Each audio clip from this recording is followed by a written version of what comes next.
dans le cadre de la mise en tension du psoas. Tout à l'heure, on avait parlé de la variante en décubitus ventral. Maintenant, on passe, je vous propose une deuxième variante qui se pratiquera en décubitus latéral. Donc, notre patient, comme vous le constatez, sera installé en position de décubitus latéral.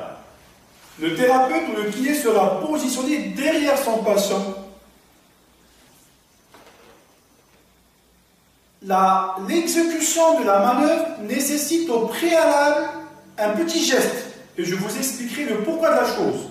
Donc, avant d'étirer le psoas, je prendrai comme exemple le psoas du côté droit. Avant d'exécuter la technique ou de réaliser la technique d'étirement, je vais demander et placer au préalable le membre inférieur opposé. Dans ce cas-là, c'est le membre inférieur infralatéral qui est en contact avec le plan de travail. Je vais le positionner dans un secteur d'hyperflexion et au niveau de la hanche et au niveau du genou. Cette manœuvre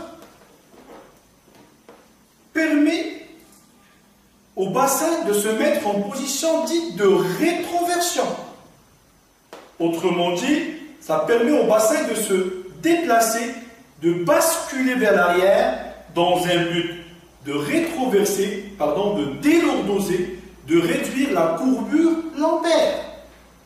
À savoir que toute rétraction musculaire de ce fameux psoas, toute hypoextensivité de ce psoas, vu que sur le plan anatomique, le psoas s'insère sur les vertèbres lombaires ainsi que la vertèbre thoracique, la 12e thoracique, toute hypoextensibilité, tout raccourcissement, toute rétraction entraîne bien sûr une exagération de la courbure lombaire avec une action sur l'antéversion du bassin, c'est-à-dire le déplacement antérieur ou la bascule antérieure du bassin.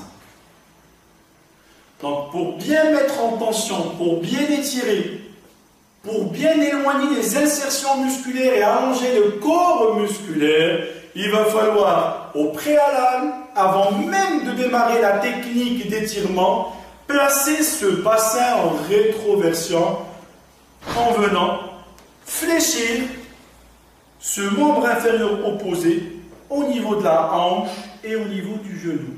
Et bien sûr, placer en hyperflexion avec moyen de fixer cette position, bien sûr, par le patient lui-même. Donc il y a moyen de fixer cette position d'hyperflexion du membre opposé par le patient lui-même afin d'éviter que le membre inférieur parte dans le sens d'extension, que ce soit au niveau du genou ou au niveau de la hanche, au moment de la réalisation de la technique du côté opposé. Donc j'en profite de cette installation. Je m'installe derrière, ou je me positionne derrière mon patient. Je viens réaliser ma prise, bien sûr, tout en veillant à ce que mon rachis, ma région cervicale, mes genoux soient préservés en fléchissant les deux genoux. Ma prise sera réalisée d'une façon simple, comme vous le savez tous, une simple prise en berceau, qui va prendre le genou et soutenir la cuisse ou le segment fémoral au niveau de sa partie distale.